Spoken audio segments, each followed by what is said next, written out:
America, Iran మధ్య కుదిరిన కాల్పుల విరమణ గడువును పొడిగిస్తున్నట్లు అమెరికా అధ్యక్షుడు ట్రంప్ ప్రకటించారు. చర్చలకు మరింత సమయం ఇచ్చేందుకు ఇలా చేశామని ఆయన తెలిపారు. అయితే ఇరాన్ ఓడరేవులపై అమెరికా నౌకాదళ దిగ్బంధనాన్ని కొనసాగిస్తున్నామని చెప్పారు. సంఘర్షణను ముగించడానికి ఇరాన్ ఒక ప్రతిపాదనతో ముందుకు వచ్చే వరకు తన కాల్పుల విరమణను పొడిగిస్తానని ట్రంప్ నిన్న సోషల్ మీడియాలో పోస్టు చేశారు. అయితే దిగ్బంధనాన్ని కొనసాగించాలని తన సైన్యాన్ని ఆదేశించారు. కాల్పుల విరమణ గడువు ముగియనుందని భావించిన కొన్ని గంటల ముందే ట్రంప్ ఈ పొడిగింపును ప్రకటించారు. రెండవ విడత శాంతి చర్చల కోసం అమెరికా ఉపాధ్యక్షుడు జేడీ వాన్స్ పాకిస్తాన్కు వెళ్లడం లేదని వైట్ హౌస్ ప్రకటించిన తరుణంలో ఈ పరిణామం చోటు చేసుకుంది.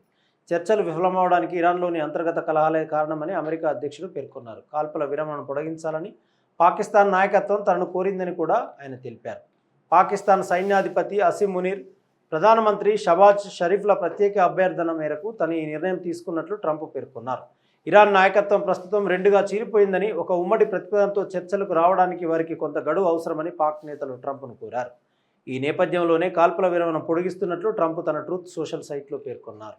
అయితే హర్ముజ్ జలసంధిలోని ఇరాన్ తీరంలో ఉన్న ఓడరేవుల దిగ్బంధనం కొనసాగుతుందని, అమెరికా సైన్యం మిగతా అన్ని విషయాలలో సిద్ధంగా సమర్థవంతంగా ఉంటుందని ట్రంప్ చెప్పారు. చర్చలు ఒక కొలిక్కి వచ్చేంత వరకు కాల్పుల విరమణను పొడిగిస్తామని ఆయన అన్నారు. కాల్పుల విరమణ ప్రారంభంలో టెహరాన్ నిర్దేశించిన 10 సూత్రాల చట్టం కింద అమెరికా తన కట్టుబాట్లను ఉల్లంఘించిందని ఇరాన్ అధికారులు ఆరోపిస్తున్నారు. ప్రపంచ చమురు రవాణాకు కీలకమైన హర్ముజ్ జలసంధి ఈ వివాదంలో ఒక ప్రధాన సమస్యగా మిగిలిపోయింది. సంఘర్షణ ప్రారంభంలో ఇరాన్ ఈ జలసంధిని దాదాపు మూసివేసింది. ఈ మార్గాన్ని పూర్తిగా తిరిగి తెరిస్తేనే కాల్పుల విరమణకు అంగీకరించినట్లు ట్రంప్ చెప్పారు. అయినప్పటికీ ఈ జలసంధి గుండా రాకపోకలు చాలా నెమ్మదిగా సాగుతున్నాయి. తొలి విడత చర్చలు విఫలమైన తర్వాత అమెరికా నౌకాదళం ఈ జలమార్గం సమీపంలోని ఇరాన్ ఓడరేవులపై దిగ్బంధనాన్ని విధించింది. ప్రధాని మోదీ విపక్షాన్ని అణచివేయడానికి ప్రభుత్వ యంత్రాంగాన్ని, కేంద్ర ఏజెన్సీలను దుర్వినియోగం చేస్తూ రాజకీయ పార్టీలను, ప్రజలను భయభ్రాంతులకు గురిచేస్తున్నారని కాంగ్రెస్ చీఫ్ మల్లికార్జున ఖర్గే మోదీని తీవ్రంగా విమర్శించారు. చెన్నైలో కాంగ్రెస్ ఎంపీ కేసీ వేణుగోపాల్తో కలిసి విలేకరుల సమావేశంలో మాట్లాడుతూ బీజేపీతో ఏఐఏడీఎంకే పొత్తును ఖర్గే విమర్శించారు. ప్రధానమంత్రిని ఉగ్రవాది అని పేర్కొన్నారు. అయితే ప్రశ్నించగా తను మోదీని అక్షరాల ఉగ్రవాది అని అనలేదని, ప్రజాస్వామ్య వ్యవస్థను భయభ్రాంతులకు గురి చేస్తున్నారని మాత్రమే తన ఉద్దేశమని స్పష్టం చేశారు.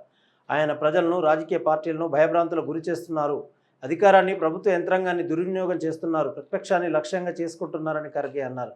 డీఎంకే కాంగ్రెస్ కూటమి బలాన్ని పునరుద్ఘాటిస్తూ రాహుల్ గాంధీ, ఎంకే స్టాలిన్ల మధ్య ఎలాంటి విభేదాలు లేవన్నారు. వారిద్దరి మధ్య సంబంధం సోదరుల వంటిదని వారు అభివర్ణించారు. భారత ఎన్నికల సంఘంపై కూడా ఖర్గే తీవ్రస్థాయిలో విమర్శలు గుప్పించారు. అది బీజేపీ కార్యాలయానికి అనుబంధంగా మారిందని, ప్రధానమంత్రి ఎన్నికల ప్రవర్తన నియమావళిని ఉల్లంఘించారన్న ఆరోపణలపై చర్యలు తీసుకోవడంలో విఫలమైందని ఆయన ఆరోపించారు. ప్రతిపక్ష నాయకులను, కార్యకర్తలను భయపెట్టడానికి సిబిఐ, ఈడీ, ఆదాయ పన్ను శాఖ వంటి ఏజెన్సీలను వాడుకుంటున్నారని ఆయన ఆరోపించారు.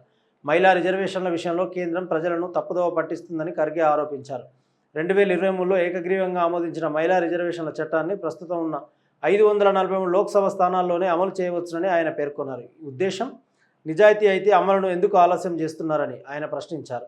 2023లోనే కాంగ్రెస్ ఈ బిల్లుకు పూర్తి మద్దతు ఇచ్చిందని, కానీ జనగణన పూర్తి కాలేదని సాకుతో మోదీ ప్రభుత్వం దానిని అమలు చేయకుండా కాలయాపన చేస్తుందని ఆయన గుర్తు చేశారు. ప్రతిపాదిత నియోజకవర్గాల పునర్విభజన ప్రక్రియను కూడా ఆయన విమర్శించారు. జనాభా పెరుగుదలను విజయవంతంగా నియంత్రిస్తున్నందుకు ముఖ్యంగా దక్షిణాది, ఈశాన్య రాష్ట్రాల్లోని ప్రగతిశీల రాష్ట్రాలను ఇది శిక్షించగలదని హెచ్చరించారు. ఈ సందర్భంగా కూటమి ఇచ్చిన హామీలను ఖర్గే ప్రముఖంగా ప్రస్తావించారు. మహిళలు, సీనియర్ సిటిజన్లకు నెలకు 2000 సహాయం, ఆహార భద్రత కోసం నెలకు 2500, 300 రోజుల్లోగా ప్రభుత్వ ఖాళీలను భర్తీ చేయడం వంటి ఎన్నికల హామీలను కాంగ్రెస్ అధినేత మల్లికార్జున ఖర్గే తన ప్రసంగంలో హైలైట్ చేశారు. వాస్తవ వార్తలకు ప్రమాణం టీవీ వర్తమానం. ఈ వార్తలు ఇంతటితో సమాప్తం. మరిన్ని విశేషాలతో మళ్ళీ కలుద్దాం. నమస్కారం. సబ్స్క్రైబ్ చేయండి, షేర్ చేయండి, కామెంట్ చేయండి. వర్తమానాన్ని ప్రజల్లోకి తీసుకెళ్ళండి. ధన్యవాదాలు. Thank you.